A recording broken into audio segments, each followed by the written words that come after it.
அசோக மன்னர் வந்துக்கிட்டு இருக்கார். அவருடைய ஆலோசகர்கள் எல்லாம் பக்கத்தில் வந்துக்கிட்டு இருக்கிறாங்க. அந்த சமயத்தில் எதிரில் ஒரு புத்த பிக்ஷு வர்றார். அசோகர் பார்க்குறார். ஓடி போய் அவர் காலில் விழுந்து வணங்குறார். அசோக மன்னரின் தலை அந்த புத்த துறவியின் பாதத்தில் பட்டுக்கிட்டு இருக்கு. பக்கத்தில் நின்றுக்கிட்டு இருந்த அமைச்சருக்கு இது ரொம்ப சங்கடமாக போச்சு. ரொம்ப வருத்தப்பட்டார். நம்ம அசோக சக்கரவர்த்தி எப்பேற்பட்டவர், அவரோட தலை ஒரு சன்னியாசியின் பாதத்தில் படுறதா அப்படின்னு நினச்சி ரொம்ப கவலைப்பட்டார். அரண்மனைக்கு திரும்பினதும் அமைச்சர் மெதுவாக ஆரம்பித்தார். அரசே, எனக்கு ரொம்ப வருத்தமாக இருக்குது அப்படின்னார். எதுக்குன்னார் மன்னர்.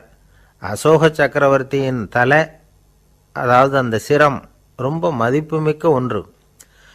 அது ஒரு சன்னியாசியின் காலில் படலாமா அப்படின்னார். அசோகர் பதில் சொல்லலை, சிரிச்சார், போயிட்டார். அதுக்கப்புறம் ஒரு சரியான சந்தர்ப்பத்துக்காக காத்துக்கிட்டு இருந்தார். ஒரு நாள் அமைச்சரை கூப்பிட்டார்.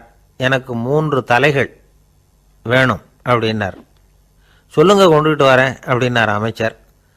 அசோகர் சொன்னார், முதல்ல எனக்கு தேவையானது ஒரு ஆட்டின் தலை, 2வது ஒரு புலியின் தலை, 3வது ஒரு மனிதனின் தலை. இதுதான் அசோகர் கேட்டது. எங்கே இருந்தாலும் கொண்டு வாங்கன்னார். அமைச்சர் புறப்பட்டார். ஆட்டுத்தலை புலித்தலை கிடச்சிட்டுது. அப்புறமா ஒரு சுடுகாட்டுக்கு போய் ஒரு மனித தலையும் சேகரம் பண்ணிட்டு ராஜா கிட்ட வந்துட்டார். அரசே, உங்கள் ஆணைப்படி 3 தலைகளையும் கொண்டு வந்திருக்கிறேன்னார். அசோகர் பார்த்தார். ரொம்ப நல்லது, இப்போ இது 3ஐயும் எடுத்துக்கிட்டு போய் சந்தையில் விற்றுட்டு வாங்க அப்படின்னார். அமைச்சர் அதுகளை எடுத்துக்கிட்டு சந்தைக்கு போனார். முதல்ல ஆட்டுத்தலை நல்ல விலைக்கு விற்று போச்சு. நல்ல விலை கொடுத்து வாங்கிட்டு போட்டாங்க. அடுத்தபடியாக புலி தலையை ஒருத்தர் வாங்கிட்டார். அதை பாடம் பண்ணி வீட்டில் மாட்டி வைக்கலாமே அப்படின்னு நினச்சி அதையும் வாங்கிட்டு போட்டார். மனித தலையை மட்டும் வாங்கிறதுக்கு யாரும் முன் வரலை.